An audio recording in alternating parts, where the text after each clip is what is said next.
Olá, bem-vindos a mais uma análise aprofundada aqui com a gente. Hoje nosso papo é sobre o informativo número 800 do STJ, o Superior Tribunal de Justiça. Tá, com decisões lá de 20 de fevereiro de 2024. A ideia é analisar os julgados em blocos, como a gente costuma fazer, e vamos começar agora, com 5 decisões que chamaram bastante atenção nesse informativo. Com certeza. É fundamental acompanhar a jurisprudência do STJ, né? Essas decisões, elas não só mostram como a lei está sendo aplicada, mas também, assim, revelam a interpretação do tribunal sobre temas que são bem complexos e atuais, né? Importante para a prática. Perfeito. Então, bora lá pro primeiro. É o agente no ARESP 2380545 lá de São Paulo. Primeira turma. O assunto é direito administrativo, improbidade. O que foi discutido aí? Olha, o ponto central foi a aplicação daquele tema 1199 do STF, sabe? Aquele que mexeu com a necessidade de dolo na improbidade e falou da retroatividade da lei mais benéfica. O STJ, então, confirmou que essa tese que diz que a lei mais benéfica não retroage, exceto para atos culposos sem trânsito em julgado, ela vale também para os atos baseados no antigo artigo 11, inciso I da LIA, aquele da violação de princípios, né? Isso, claro, se não tiver condenação definitiva transitada em julgado. Ah, entendi. Então aplicaram a tese do STF para esse caso específico do artigo 11, inciso I revogado. Exatamente. O STJ, na esteira do STF, reconheceu que a revogação desse inciso específico funcionou como uma espécie de abolitio criminis, sabe? Para os casos que ainda estavam em andamento. Mostra uma tendência, talvez, de ajustar as contas com leis passadas que eram vistas como muito abertas, né? Uma interpretação com bastante impacto prático, imagino. E ainda na lei de improbidade, teve outra decisão importante, né? O ARESP 2.272.508 do Rio Grande do Norte. Também na primeira turma, esse tratou de indisponibilidade de bens. O que mudou? Aqui a discussão foi sobre a Lei 14.230 de 2021, que alterou a LIA. Essa lei nova, ela passou a exigir lá no artigo 16, parágrafo 3º, que se demonstre concretamente o perigo de dano, sabe? Ou risco ao resultado útil do processo, para poder decretar a indisponibilidade dos bens. E o STJ definiu o seguinte: como essa exigência tem natureza processual, ela se aplica na hora, imediatamente aos processos que já estão rolando. Ah, então não vale só para processos novos. Não. Vale para os que estão em curso também. E isso, olha, deu uma virada de chave, porque a jurisprudência antiga do STJ, que estava lá no tema 701, ela presumia o tal do periculum in mora, o perigo na demora. Agora não mais. Tem que comprovar. A urgência precisa ser demonstrada no caso concreto. Acabou a presunção automática de risco, então muda bastante a estratégia no processo, né? Muda sim. Seguindo aqui, vamos para outro tema, agente no AGMRS 32.325, do Ceará, segunda turma. Agora é direito administrativo e processual civil, envolvendo aposentadoria e mandado de segurança. Pois é. O debate aqui foi sobre quando começa a contar o prazo decadencial. Aqueles 120 dias para o servidor entrar com mandato de segurança contra o ato de aposentadoria, né? Quando ele acha que a base de cálculo está errada, ilegal, o STJ firmou o entendimento, o prazo começa da ciência inequívoca do servidor sobre o ato de aposentadoria. Da ciência do ato em si, não do primeiro pagamento, por exemplo. Exato. É crucial separar as coisas, né? O ato que fixa a base de cálculo acontece uma vez só. Já o pagamento dos proventos, não. Isso se renova todo mês, é trato sucessivo. E um detalhe importante, mesmo que perca o prazo para o mandado de segurança, isso não impede, em geral, que se busque a cobrança das parcelas na via ordinária, tá? Claro, tem que observar a prescrição de 5 anos, lá da súmula 85 do STJ. Isso se o direito de fundo não tiver sido negado, obviamente. E mesmo a aposentadoria sendo um ato complexo que precisa de registro no Tribunal de Contas, isso não muda o início do prazo para o servidor. Continua sendo a ciência do ato. Entendi. Uma distinção importante para não dar bobeira com o prazo do MS, mas sem fechar outras portas. Agora, um ponto mais de procedimento mesmo. A gente no RESP 243911 do Rio Grande do Sul, segunda turma, falando de prazos recursais. Isso aí é um lembrete clássico, mas sempre atual. O STJ bateu de novo na tecla.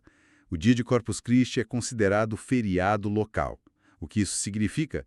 Que se alguém interpõe um recurso nessa data, precisa comprovar já no ato da interposição que houve suspensão do expediente forense lá no tribunal de origem. Senão, o recurso pode ser considerado intempestivo, fora do prazo. Ah, aquela coisa que pega muita gente desprevenida, né? Exatamente. É aquele detalhe que pode custar caro.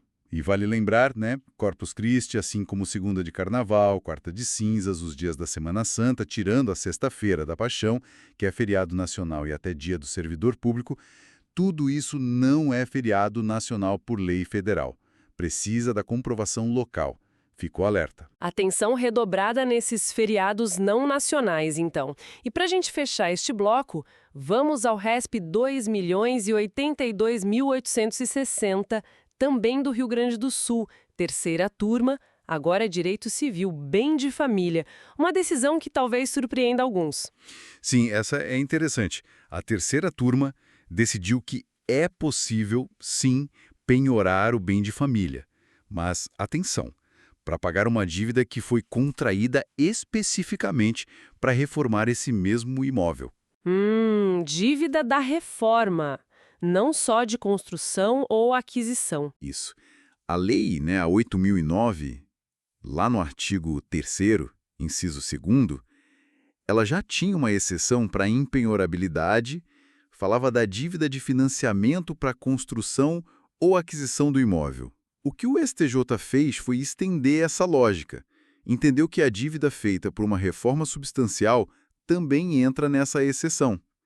O racional por trás disso, me parece, é evitar que a proteção do bem de família acabe sendo usada para, digamos, blindar o patrimônio justamente contra quem financiou ou realizou melhorias essenciais naquele próprio bem, sabe? Para não ter um enriquecimento sem causa ali. A aplicação da tese do STF sobre dolo na improbidade para o antigo artigo 11i, a necessidade agora de provar urgência para indisponibilidade de bens, o marco inicial da decadência no MS sobre aposentadoria, a prova do feriado local de Corpus Christi, que é o crucial, e, por último, a possibilidade de penhora do bem de família por dívida da própria reforma. Bastante coisa, né? Exato. E cada um desses casos, né, leva a gente a pensar um pouco como é que essas interpretações da lei, do processo, afetam aquele equilíbrio delicado entre proteger direitos e, ao mesmo tempo, coibir abusos. Por exemplo, essa do bem de família. Até onde vai a proteção legal sem acabar onerando demais quem contribuiu para que o bem exista ou melhore? É uma linha bem tênue, né? Fica a reflexão. Uma excelente provocação para a gente pensar. Bom, com isso, então, a gente encerra a análise destas primeiras 5 decisões do informativo 800 do STJ. Nos veremos no próximo bloco para continuar essa conversa. Até lá! Olá, estamos de volta, continuando nossa análise do informativo 800 do STJ. Vamos pegar mais alguns julgados importantes. Isso mesmo, vamos aprofundar um pouco mais, né? Pegar os pontos-chave e o que eles significam na prática. Perfeito. O primeiro da lista agora é o RESP 2095-740, lá do DF, julgado pela terceira turma. Direito civil na veia. Ação de busca e apreensão, aquela do Decreto-Lei 911, sabe? Sei, clássica. Alienação fiduciária. Exato. E a pergunta era: precisa ter a anotação da garantia lá no certificado do veículo para poder entrar com a ação? Então o STJ diz que, olha, para ação entre o credor e o devedor, não. Não precisa dessa anotação no documento como condição para entrar com a busca e apreensão. Ah, então para que serve aquele registro no Detran? Né? Ele serve para outra coisa, para dar publicidade, para valer contra terceiros, sabe? Se alguém comprar o carro sem saber da dívida, por exemplo. Mas para cobrar do devedor original, o que importa mesmo é ter o contrato direitinho e comprovar que ele está em mora. A famosa comprovação da mora. A súmula 72 até facilitou isso, né? Exatamente, simplificou bastante. Mas atenção a um detalhe importante que o julgado trouxe. Qual? Se o carro, por acaso, tiver registrado lá no Detran, em nome de um terceiro, aí não basta só o contrato entre credor e devedor. E aí? Aí o credor precisa provar que, apesar do registro estar no nome de outro, quem de fato recebeu a posse do veículo foi o devedor. Provar a tradição, como diz o Código Civil, né? Artigos 1267 e 1361. Entendi. A posse efetiva pelo devedor é que firma a garantia entre eles. O registro protege contra o resto do mundo. Faz sentido. Isso, sem essa prova da posse, nem entre as partes a garantia se estabelece direito nesse caso específico. Ok, saindo da alienação fiduciária e indo para o mercado imobiliário. Temos o aginte no RESP 1881482 de São Paulo, quarta turma. Certo? A situação. Comprador desiste do imóvel porque a construtora atrasou a entrega. Ele pede a rescisão do contrato e o dinheiro de volta. A dúvida: ele também pode pedir lucros cessantes por esse atraso? Tipo o aluguel que ele deixou de ganhar? Olha, nesse caso específico, em que ele pede para rescindir o contrato e receber tudo de volta, corrigido, a quarta turma entendeu que não cabem lucros cessantes presumidos. Por quê? Se houve o atraso, houve um prejuízo, não?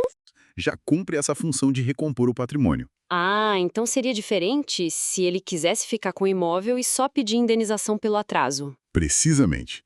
Aí sim, se ele busca o cumprimento do contrato, mesmo que tardio, ele está buscando o benefício que o contrato traria, interesse contratual positivo. Aí caberia discutir indenização pelo que ele deixou de usufruir, como os lucros cessantes. Mas na rescisão o foco é outro. É o interesse contratual negativo, desfazer o negócio e apagar os efeitos patrimoniais. O Código Civil, lá nos artigos 475 e 182, apontam para essa direção. Acumular a devolução total com lucro cessante seria, assim, meio que uma dupla penalidade, entendeu?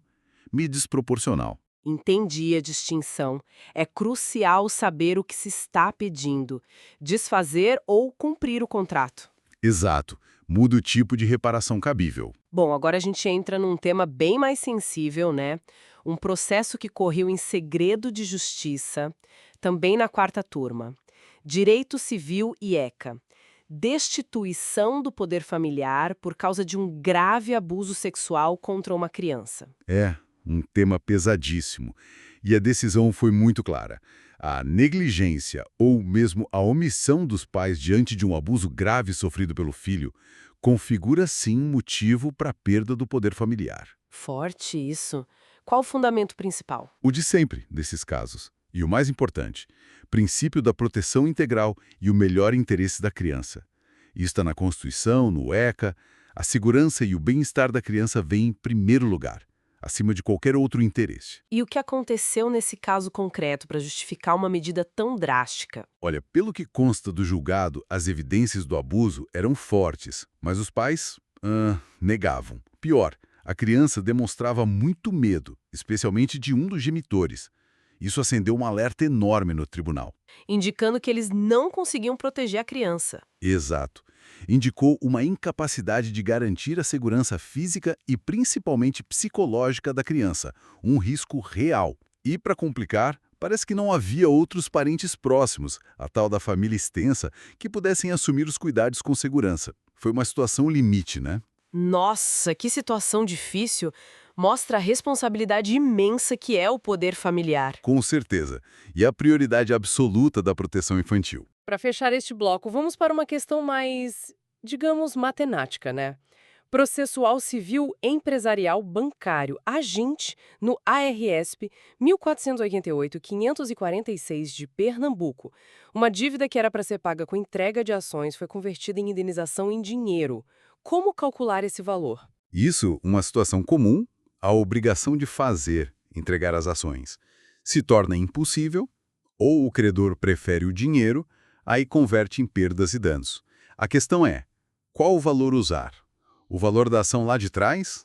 O de agora? E qual foi a definição do STJ? O STJ disse que o cálculo tem que levar em conta tudo que aconteceu com aquelas ações no meio do caminho, todos os eventos societários, grupamentos, desdobramentos.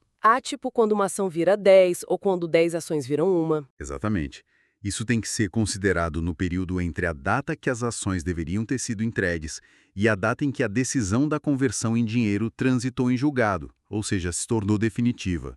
E como faz essa conta na prática? Bom, eles se basearam no repetitivo anterior, o RESP 1387249, que já tinha meio que padronizado isso. Basicamente, você pega o número original de ações, aplica um fator de conversão que reflete todos esses grupamentos e desdobramentos. Para achar o número de ações que a pessoa teria hoje se tivesse recebido lá atrás. Isso.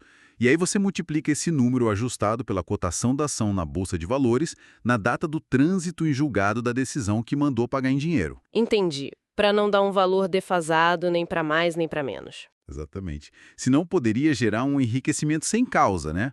A indenização tem que corresponder o máximo possível ao valor real daquilo que se perdeu por não receber as ações no tempo certo. Perfeito. Com essa explicação a gente conclui mais este bloco de análise do Informativo 800. Foi uma rodada interessante com temas bem diversos, desde a posse do carro até o cálculo de ações.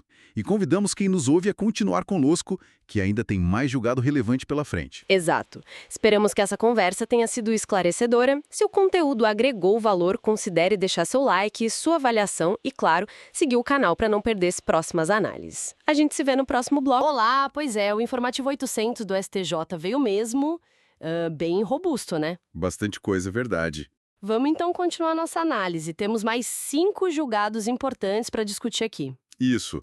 A ideia é pegar os pontos-chave mesmo, entender o que o STJ está dizendo nessas decisões mais recentes. Ótimo. Vamos começar então com o agravo regimental no habeas corpus 834-558, lá de Goiás, quinta turma. Tema: princípio da insignificância. Exato. E o destaque aí, olha, foi terem reconhecido a atipicidade numa tentativa de furto de, acho que, 8 shampoos. Valor baixo, tipo, menos de R$ 100. 8 shampoos. E mesmo com outras ocorrências envolvendo a pessoa, geralmente a reiteração pesa, né? Pois é, esse é o ponto interessante. A quinta turma focou muito nos aspectos objetivos. Sabe, a mínima ofensividade da conduta, a ausência de periculosidade social, o grau de reprovabilidade que era bem baixo e a lesão quase, inexistente. Ah, entendi. Então o foco foi mais no fato em si do que no histórico da pessoa. Isso. Argumentaram que a reiteração por si só não pode afastar a insignificância. É uma defesa do direito penal do fato, né? E da subsidiariedade do penal. Faz sentido. E ainda teve outros pontos, né? A agente era tecnicamente primária, os shampoos foram devolvidos e até citaram a dignidade da pessoa humana, por serem itens de higiene pessoal. Um conjunto de fatores, assim. Entendido. Bom, mudando de assunto, mas ainda na quinta turma, teve um caso em segredo de justiça sobre a intervenção do querelante. Isso no habeas corpus que o querelado impetrou. Ah, sim, questão processual bem específica, né? É. E aí, pode o querelante intervir nesse HC? Então, o STJ diz que sim, que é cabível. Ou seja, se o réu tenta trancar a ação penal privada ali no HC, a vítima, que é o querelante, pode sim entrar no HC para defender a continuidade da ação. Nossa, isso é uma mudança importante naquela regra geral que não permite terceiro em HC, né? É uma flexibilização, sim. Garante que o querelante possa, digamos, lutar pelo direito dele em todas as instâncias, né? Se ele tem legitimidade para a ação principal, tem interesse em se manifestar onde essa ação pode morrer, que é o HC. Claro, faz todo sentido. Próximo, a ESP 2.050.790 de Minas Gerais, também da quinta turma. Esse tratou da prestação pecuniária no ANPP, o Acordo de Não Persecução Penal. Para onde vai esse dinheiro? Boa pergunta. E a resposta do STJ foi, assim, bem direta. Quem decide para qual entidade vai o dinheiro é o juízo da execução penal. Ah, então não é o Ministério Público que define isso na hora de propor o acordo. O MP propõe um acordo, valor e tal, mas a decisão final sobre quem vai receber a entidade beneficiada, isso fica lá para o juiz da execução. A base é a leitura do próprio CPP, artigo 28A, inciso 4. Entendi. Define bem as competências de cada um, né? O MP propõe, o judiciário executa e direciona o recurso. Exatamente. E lembrando que o próprio NPP já foi validado pela STF, né? Naquela ADI 6.305. Verdade. Bom, agora um tema que sempre dá o que falar. Busca e apreensão domiciliar à noite. Sexta turma, também em segredo de justiça. A lei de abuso de autoridade mudou alguma coisa aí? Então, ela trouxe um crime específico para quem cumpre mandado entre 9 da noite e 5 da manhã. Mas o STJ foi claro. Essa lei penal não mudou o conceito do que é dia para fins da busca em si, lá da Constituição. Como assim? Quer dizer que se a busca for, sei lá, 5:30 da manhã, não é crime de abuso, mas ainda pode ser ilegal? Exatamente isso. Pode não ser o crime previsto na Lei de Abuso de Autoridade, mas continua violando a garantia constitucional da casa inviolável durante a noite. Sabe, antes do amanhecer pleno. E aí a prova pode ser considerada ilícita. Entendi a diferença. Uma coisa é a sanção penal para abuso mais grave, outra é a validade da busca segundo a Constituição, que só permite durante o dia, tirando as exceções como flagrante, né? Perfeito. A proteção da casa à noite continua valendo. Não foi flexibilizada por essa lei. O STJ até mencionou a interpretação restritiva sobre invasões noturnas, seguindo padrões internacionais. Importante essa distinção. E para a gente fechar esse bloco, o AGR no HC 821494 de Minas, sexta turma, voltou naquela questão da entrada em domicílio sem mandado, mas com consentimento do morador. Ah, sim. Esse reforçou bastante aquele entendimento famoso do HC 598.051. Lembra? Lembro sim, aquele que falou da necessidade de fundadas razões e do registro. Isso. E agora a sexta turma bateu o martelo de novo. A prova de que a entrada foi legal e, principalmente, de que o consentimento foi voluntário, sem pressão nenhuma. Essa prova é do Estado. Não adianta só o policial dizer que foi autorizado. E como o Estado prova isso, então? Olha, a recomendação fortíssima do STJ é gravar, registrar em áudio e vídeo a autorização do morador, para não deixar dúvida.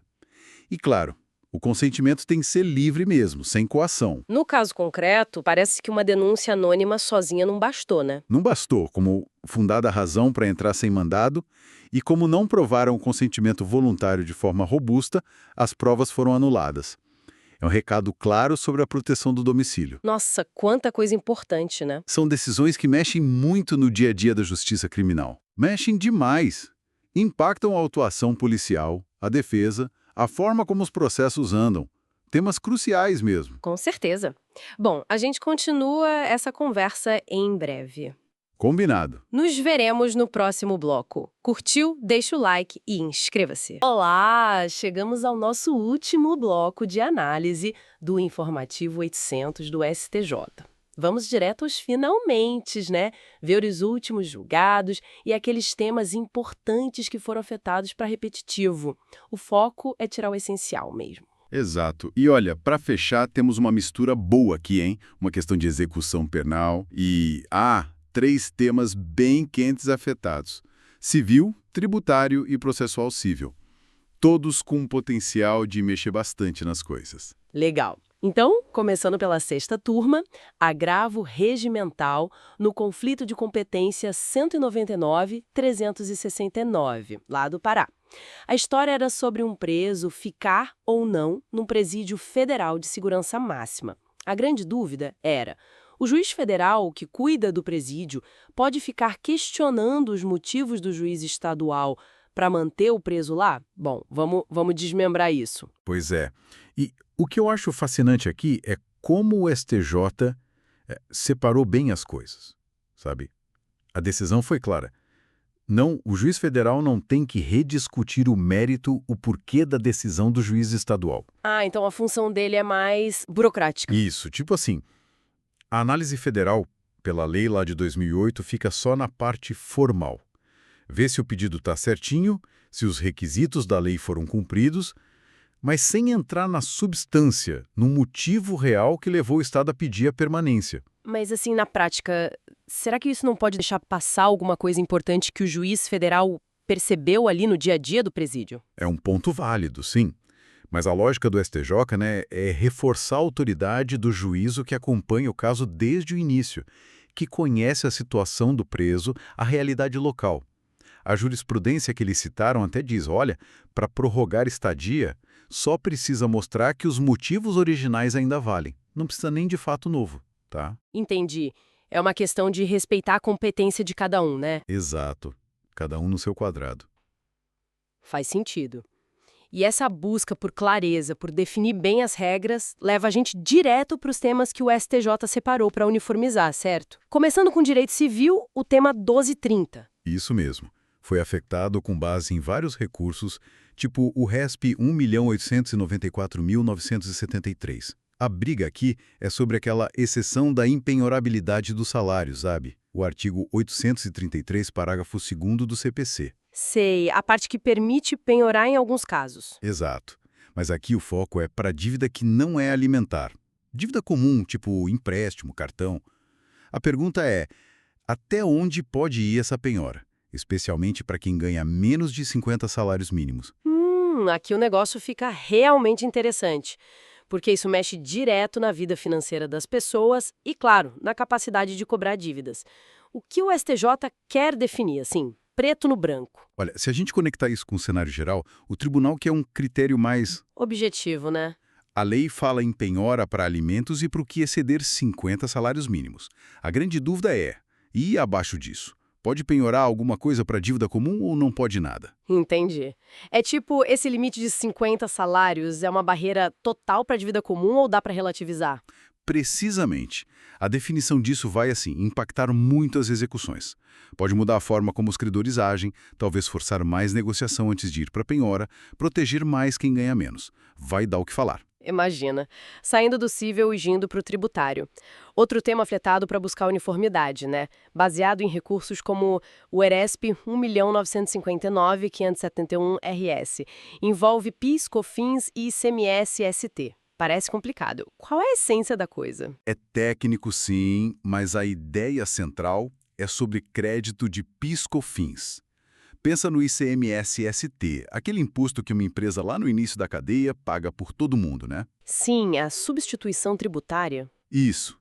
Aí, quem compra dessa empresa, o substituído, acaba reembolsando quem pagou o ICMS-ST adiantado, o substituto. A questão que o STJ vai decidir é, esse reembolso que o substituído paga, ele pode ser considerado um custo, um insumo, e por causa disso gerar crédito para ele abater do PIS/COFINS que ele tem que pagar. Ah, tá. É saber se esse dinheiro do reembolso conta como despesa, que dá direito a crédito, ou se é só uma devolução de dinheiro sem efeito no PIS/COFINS. Isso afeta o caixa das empresas diretamente. Exatamente. Levanta uma questão importante sobre como esses impostos conversam, né? E o resultado vai mudar como muitas empresas calculam PIS/COFINS nessas operações. É bem relevante. Com certeza. E para fechar essa rodada de afetações, temos processo civil, tema 1232, vindo de recursos como o RESP 2.053.306 MIGEM. A discussão gira em torno de honorários advocatícios. É para fixar ou não na fase de cumprimento de sentença de um mandado de segurança individual que teve efeito financeiro? É a pegadinha que é conhecida. Mandado de segurança na ação principal. A regra é clara. Sem honorários de sucumbência, né? Tem até súmula. Certo. Mas a dúvida é, e quando esse mandado de segurança deu certo, reconheceu um direito a receber uma grana, e aí você precisa iniciar a fase de cumprimento de sentença para cobrar esse valor. Nessa fase específica de execução, cabem honorários ou a regra do MS contamina essa fase também? Entendi a nuance. É separar a ação principal da fase de execução dessa mesma ação. Perfeito. O STJ quer padronizar isso. Dá uma resposta definitiva para trazer segurança jurídica para todo mundo. Ótimo. Então, resumindo o que a gente viu nesse bloco final. Primeiro, aquela decisão sobre a competência do juízo federal na transferência de presos, bem focada na questão formal. Depois, 3 temas bem importantes afetados para repetitivo, a penhora de salário para dívida comum, o crédito de PIS/COFINS no reembolso do ICMS-ST e os honorários na execução de decisão de mandado de segurança. Ufa! Bastante coisa relevante, né? E para deixar uma pulga atrás da orelha, né? Como será que a futura definição desses temas, principalmente o da penhora de salário, o tema 1230, e essa questão tributária do ICMS-ST, como isso vai redesenhar as estratégias, tanto de quem cobra credores, o fisco, quanto de quem deve, os devedores, as empresas contribuintes? Todos vão ter que se adaptar, né? ajustar o jogo conforme as novas regras que o STJ vai definir. Sem dúvida nenhuma, são decisões que vão mexer muito com a prática. E com essa reflexão, a gente encerra a nossa análise focada no informativo 800 do STJ. Muito obrigada pela companhia nessa jornada. Foi um prazer. E para continuar por dentro de análises como esta, já sabe, se inscreve aqui no canal Juros 360 Lab e deixa o seu like. Até a próxima!